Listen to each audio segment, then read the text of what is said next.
Full and final की रसीद कोई रसीद खरीदार के पास में फुल एंड फाइनल की रसीद नहीं है। मैं तेरे को कहता है एफआईआर दर्ज कर, क्यों नहीं करी? सर तूने करी नहीं करी? सर एग्रीमेंट के अनुसार एफआईआर दर्ज करी नहीं करी? एग्रीमेंट के अनुसार है सर। तूने एफआईआर दर्ज करी नहीं करी? एनएफएससी पे सिविल सूट बनता मैं कैसे करूं? सर सिविल सूट कैसे बनता है? फुल एंड फाइनल रसीद है। तूने एफआईआर दर्ज करी या नहीं करी? मुझे एक चीज बता, नहीं करी ना, सस्पेंड करो इसको। चल बात निकल जबर, चल। कैबिनेट मंत्री अनिल विज के जनता दरबार में विज के समक्ष प्रस्तुत हुई महिला ने आरोप लगाया था कि बाजार में उनकी दुकानों को आरोपी ने दबाव बनाकर कम दामों में खरीद लिया था। पूर्व में महिला ने ये शिकायत जनता दरबार में अनिल विज को सौंपी थी, जिस पर कैंट थाने के एसएचओ सतीश कुमार को मंत्री अनिल विज ने केस दर्ज करने के निर्देश दिए थे, मगर अब तक केस दर्ज नहीं होने पर उन्होंने आज एसएचओ को सस्पेंड करने के निर्देश दिए। वहीं इसी मामले में पत्रकारों से बातचीत के दौरान मंत्री अनिल विज ने कहा कि काम नहीं करने वाले लोगों को बर्दाश्त नहीं किया जाएगा, इसलिए उनके खिलाफ कार्रवाई की गई है। जो अधिकारी काम नहीं करेंगे उनके खिलाफ कार्रवाई की जाएगी। वहीं पत्रकारों से बातचीत के दौरान पंचकुला में 3 हत्याओं के सवाल पर कैबिनेट मंत्री अनिल विज ने कहा कि मुख्यमंत्री पूरे तरीके से इस पर नज़र रखे रहे हैं और इस तरह की घटनाएं न हो, पूरी तरह से कोशिश की जा रही है। इसके साथ ही कांग्रेस अध्यक्ष खड़गे द्वारा बयान दिया गया कि भाजपा ने चुनाव आयोग की अखंडता को सुनियोजित ढंग से खत्म कर दिया है, जिस पर मंत्री अनिल विज ने कहा आरोप किसी आधार पर होना चाहिए, अपने मन की सोच पर नहीं होना चाहिए। वे किस आधार पर ऐसा बोल रहे हैं उन्हें बताना चाहिए।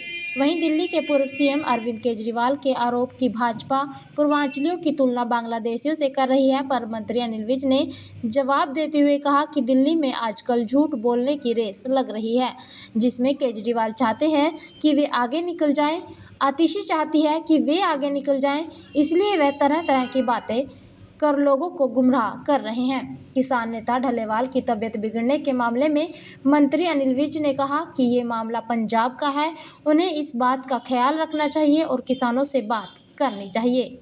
सब जनता दरबार एक बार जो है वो फिर लगा है, आज भी एक एसएचओ को सस्पेंड किया। किस तरीके की शिकायतें आ रही? काम ना करने वाले लोगों को बर्दाश्त नहीं किया जाएगा, तो इसलिए उनके खिलाफ कार्रवाई तो होगी, जरूर होगी। सब पहले भी जो है वार्निंग दे चुके थे ये किसी मामले को लेकर।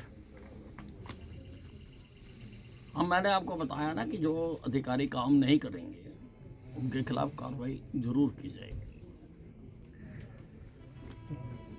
बस खत्म, चुप हो जाऊं मैं।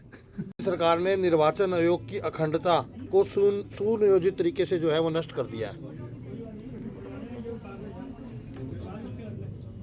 आरोप किसी आधार पर होना चाहिए, अपने मन की सोच पर नहीं होना चाहिए। खड़गे जी जब भी बोलते हैं तो आधार तो बताते नहीं कि कैसे खत्म कर दिया।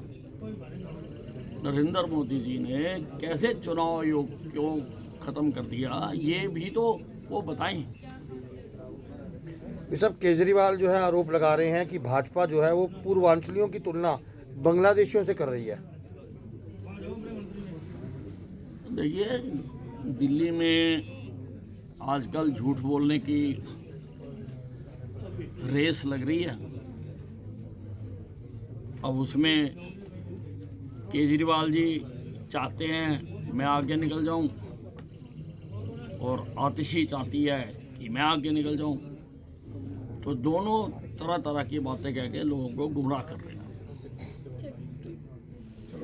जो है वो बढ़ता जा रहा है। पंचकुला में भी जो है आज 3 लोगों को मौत के घाट उतार दिया गया। लगातार इस तरह की घटनाएं जो हैं वो सामने आ रही हैं। हमारे मुख्यमंत्री जी लगातार इसके ऊपर नज़र रखे हुए हैं और पूरी तरह से कोशिश की जा रही है कि इस प्रकार की घटनाएं ना हों। वे सब डल्लेवाल की तबीयत जो है वो ख़राब होती जा रही है और आरोप लगा रहे हैं किसान की सरकार जो है वो पूरी तरह से नज़रअंदाज कर रही है।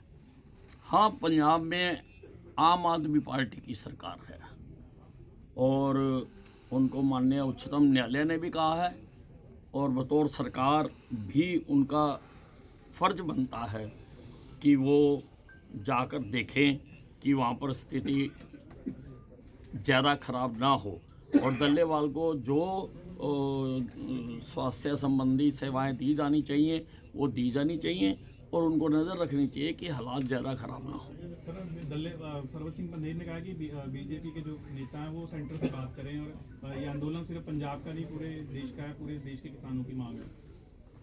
हाँ, तो उसके लिए सुप्रीम कोर्ट सुन रहा है ना सारी बात को।